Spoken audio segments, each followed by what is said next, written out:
Nobody talks about the medic. Every underground Pokémon fight ring has one. Some nervous kid with steady hands and zero paper trail who patches up a Machoke at 3 a.m. and asks exactly 0 questions. And by the end of this, you're going to understand exactly how someone ends up in that role, why they can never leave, and why the cracked screen of a busted Pokegear is the most terrifying thing they've ever seen.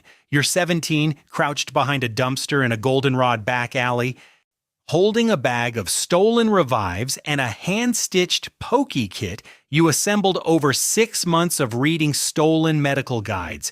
Your hands are shaking. 2 floors above you, the bioluminescent bulb of a Venusaur pulses against a frosted window. Tonight is your first real job. You have no idea what you're doing. That's the terrifying part. The reassuring part? Nobody does it first. It starts with the pawn shop. There's a guy, you only ever know him as Rook, who runs a cluttered back room in Goldenrod's lower market. You sweep up berry dust. You sterilize Pokeballs that fell off a truck in a very literal sense that nobody examines too closely. You make tea. That's the whole job. You're not trusted with patience. You're not trusted with anything that matters actually, except staying quiet, which you're very good at. Because you figured out fast that the one skill that gets you further in this world than any medical knowledge is the ability to shut up in a room full of dangerous people. Rook teaches you one move after your 3rd week, how to close a laceration with Oranberry concentrate applied in layers because it seals cleaner than anything from a legitimate supply chain and leaves no pharmaceutical trail. You're useful now. And in this world, useful means you're in, which sounds like a reward, but is actually the exact moment the door locks behind you.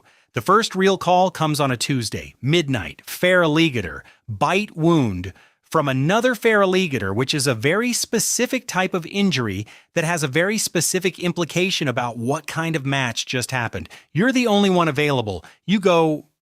Stage 2 is a blur of basements, Acrutic, Azalea, Mahogany. You rotate so fast that cities stop feeling like places and start feeling like lighting conditions. You tape your Pokegear to your wrist. At this point, the cheap secondhand one Rook gave you that barely holds signal and buzzes at random intervals like it's having a panic attack. Because if you miss a call, you don't get a second chance at this job. You get reassigned to absolutely nothing, which is somehow worse.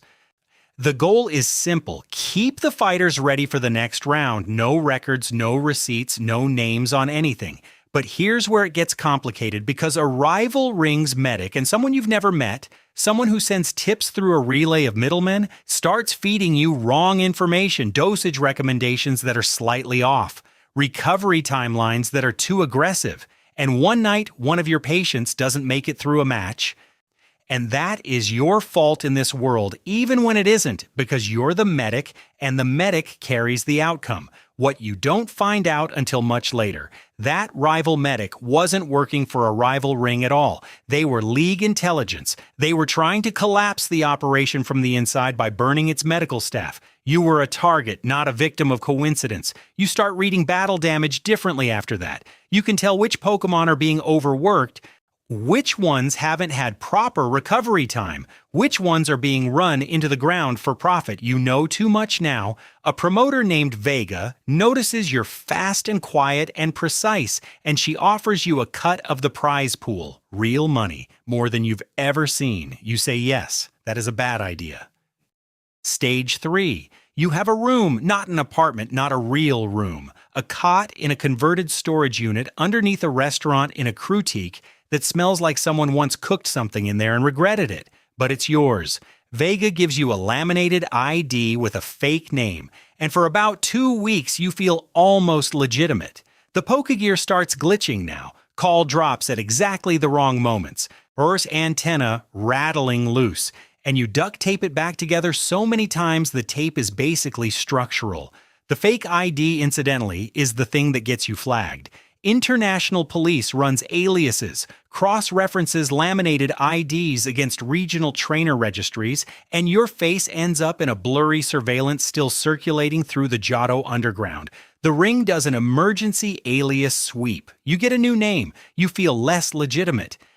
Then you treat a Pokémon you've never seen before. Not in any regional guide, not in any lore you've memorized, something that has no business being in Johto and carries no registration tag, and looks at you with a calm, specific recognition that makes the hair on your arms stand up. Whatever it is, it remembers you afterward. You decide not to think about what that means and fail completely. Stage 4 is the one where you stop sleeping. 3 rings now: Kanto, Johto, and something moving through back channels out of Ori that you don't ask about because asking produces answers you don't want. You're being shared between operations like equipment, which is exactly as dehumanizing as it sounds.